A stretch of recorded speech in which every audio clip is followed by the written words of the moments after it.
زموږ ویډیو در سره لایک کړئ او سحر میډیا چینل در سره سبسکرایب کړئ. مننه.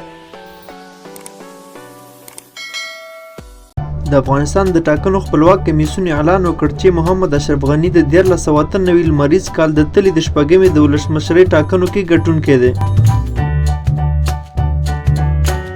دې کمیسیون نن د سلواغې په 29مه چې د فروری په 13مې سره برابره ده په یوه خبري غونډه کې وویل چې محمد اشرف غنی په ولسمشریزو ټاکنو کې 50.4% یا 9,3592 رای اخیستي او د دې مخکښ سیال عبدالله بیا د 9.25% 10,000,801 رای په ګټلو دویم ځای لري.